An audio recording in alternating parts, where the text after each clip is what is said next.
Admiral Vorik had calculated everything with mathematical precision.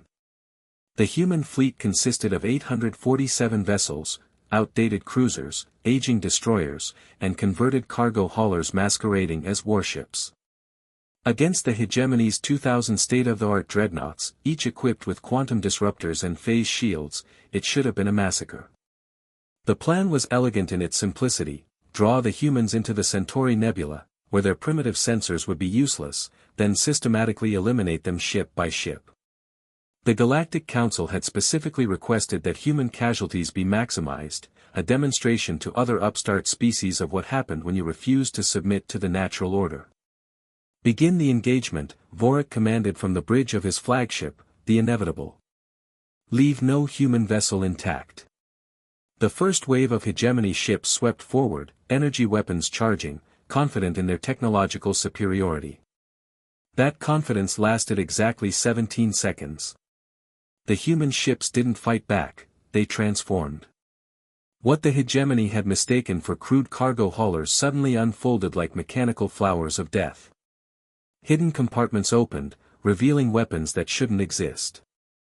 The aging destroyers shed their outer hulls like snakes shedding skin, exposing sleek, angular forms bristling with unknown technology. But it was the cruisers that made Vorik's blood freeze in his veins.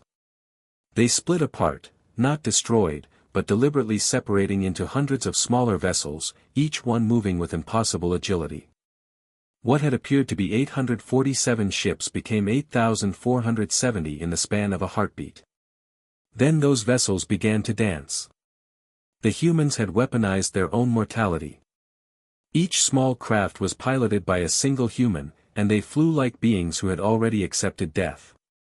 They dove into formations that should have been suicide runs, threading between energy blasts with precision that defied physics, striking at weak points that hegemony engineers had assured were invulnerable.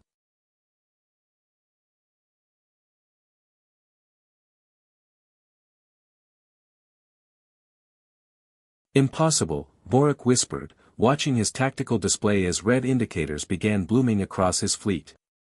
Our shields should be. Sir. His weapons officer's voice cracked with panic. They're not using energy weapons. They're using kinetic projectiles, chunks of metal accelerated to near light speed. Our phase shields are useless. The humans had studied every engagement, every piece of captured hegemony technology. While the galaxy had moved toward sophisticated energy weapons and exotic matter manipulation, humans had perfected the art of throwing rocks, very, very fast rocks. A human fighter craft, no larger than an atmospheric shuttle, slammed into the Inevitable's engine core at 90% light speed. The impact sent shockwaves through the massive dreadnought, and Vorik felt the deck plates buckle beneath his feet. Retreat, he ordered, but it was too late. The human vessels had scattered throughout the nebula, using its ionic interference to mask their approach. They struck from every direction, each pilot seemingly immune to fear, guided by a cold fury that Vorik had never encountered in decades of warfare. His communications officer managed to patch through a transmission from one of the human ships.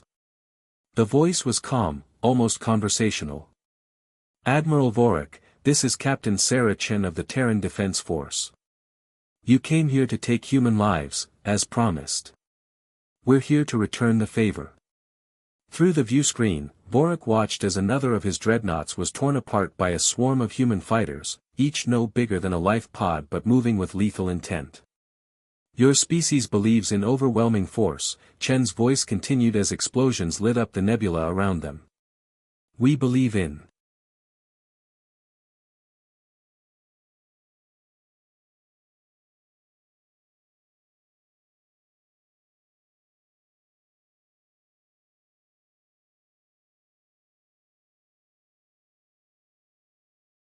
overwhelming will. You wanted to see humans die today. You're going to see something much worse, humans who have nothing left to lose. The last thing Vorik saw before his flagship's hull cracked open was a human pilot, her fighter craft damaged and venting atmosphere, deliberately ramming his bridge. Her face was visible through the transparent aluminum canopy, and she was smiling. The war that was meant to exterminate humanity instead birthed a legend that would haunt the galaxy for generations. Never underestimate a species that had learned to turn their own mortality into a weapon.